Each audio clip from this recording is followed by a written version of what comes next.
On en vient à la grand-messe en Chine, celle du Parti communiste chinois. C'est le 20e congrès, mais cette fois à huis clos après le discours hier très attendu, celui de Xi Jinping, parti pour enchaîner un troisième mandat inédit à la tête du pays. On en parle avec vous, Pierre-Antoine Denet, bonjour.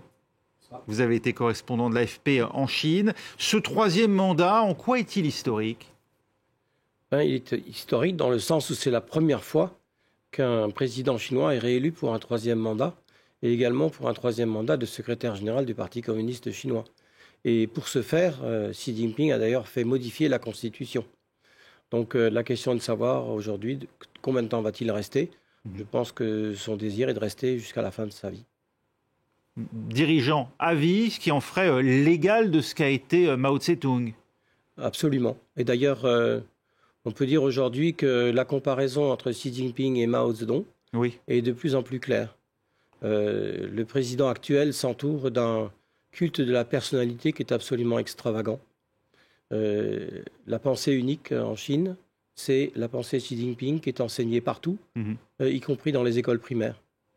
Il y aura eu Mao, Deng. Aujourd'hui, donc, on vient de le voir, disons, on le pressent, Xi Jinping, dont les propres phrases figureront peut-être demain dans les tables de la loi. Ben oui, encore une fois, le codex Xi Jinping, c'est l'avenir de la Chine, forcément glorieux, ça c'est sûr. Du moins, il le promet. En réalité, les problèmes s'accumulent, que ce soit sur le plan social ou économique. Le chômage des jeunes dépasse 20% en ce moment. La croissance économique, vous l'avez dit tout à l'heure, le Bureau national des statistiques chinois a reporté la diffusion des chiffres pour la bonne raison que ça ferait effectivement vraiment désordre. En raison de ce congrès qui se déroule en même temps à Pékin ? Ce serait extrêmement gênant parce que ça montre, si vous voulez, le succès de Xi Jinping et de ses collègues sous un très mauvais jour. Et en fait, le taux de croissance prévu officiellement est de 5,5% du PIB en 2022. Si la Chine parvient à 3%, ce sera déjà une performance. Probablement, ce sera moins. Et ça veut dire quoi ? Ça veut dire des problèmes sociaux à venir. Pour quelles raisons la Chine aujourd'hui montre-t-elle des signes de faiblesse ? C'est vraiment le résultat de la politique zéro Covid ?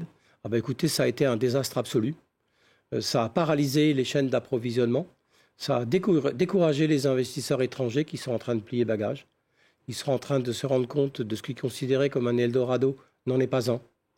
Que même les classes moyennes sont affectées par ce qui se passe. Que les revenus des ménages sont en train de baisser. Donc c'est grave. Et le vrai problème, je m'excuse, je continue juste quelques secondes.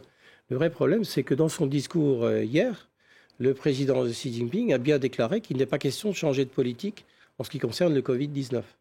Expliquez-nous pourquoi Xi Jinping, si soucieux de démontrer la puissance et la validité du modèle chinois, c'est d'une certaine manière tirer une balle dans le pied. C'est pas le seul domaine dans lequel il s'est tiré une balle dans le pied. Mais si vous voulez, le problème aujourd'hui, c'est que... c'est par souci de la vie humaine, de la santé de ses concitoyens ?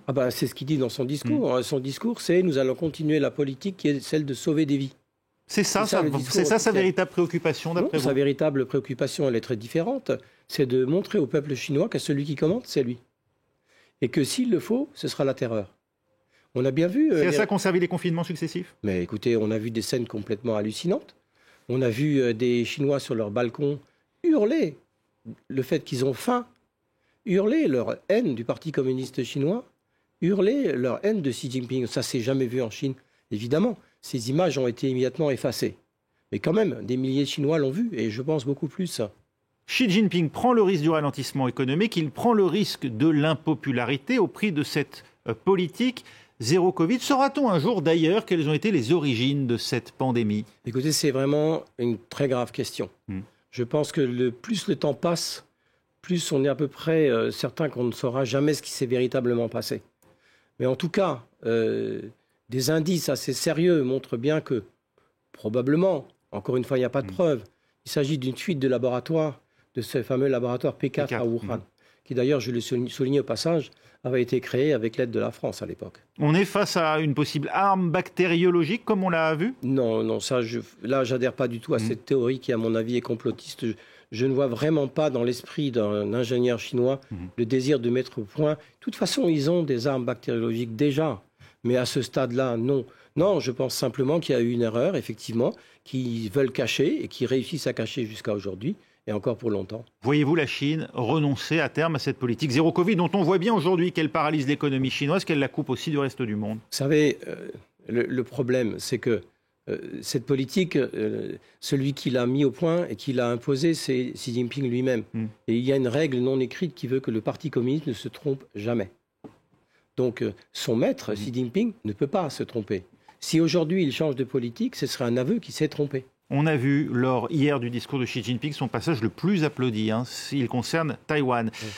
Aujourd'hui, il a fait l'unité totale derrière lui, où il y a encore des factions au sein du Parti communiste qui potentiellement peuvent lui disputer une partie de son pouvoir. Le fait est clair, c'est qu'aujourd'hui, il n'y a pas d'opposition organisée en Chine qui puisse représenter une alternative réelle face à Xi Jinping. Il a éliminé tous ses rivaux, les uns après les autres, notamment grâce à sa politique de lutte contre la corruption. S'agissant de Taïwan... Qui a été un prétexte ou qui a été efficace d'après vous?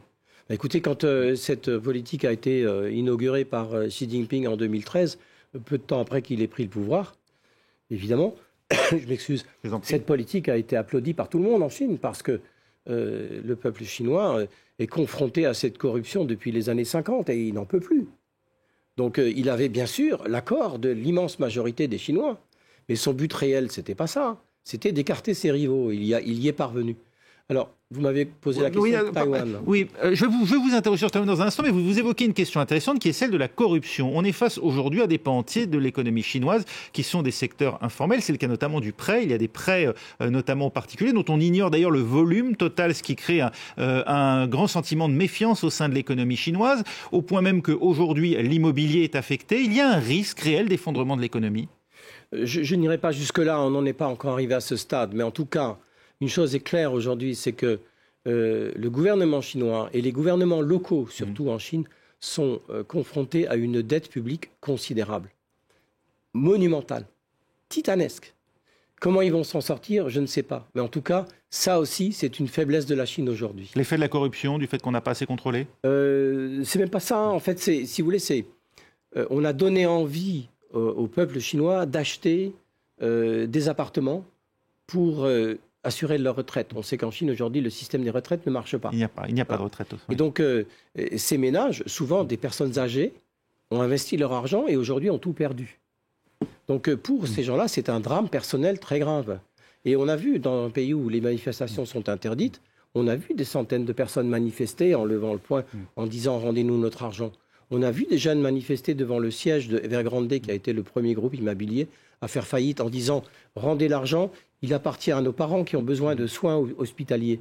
En revanche, Taïwan, il y a aujourd'hui une unanimité côté chinois pour revendiquer la souveraineté sur l'île de Taïwan. Vous savez, cette situation est très triste en Chine parce que ce que fait Xi Jinping, et avant lui d'autres bien sûr, mais surtout lui, c'est agiter l'arme du nationalisme. C'est-à-dire pour justement lui rester au pouvoir, autour de lui réunir la population autour de cette fibre nationaliste sur Taïwan. Et son discours d'hier était assez révélateur parce qu'il l'a déjà dit plusieurs fois, mais cette fois-ci c'était un ton extrêmement solennel. Et il a bien dit que jamais la Chine ne promettrait de renoncer à la force.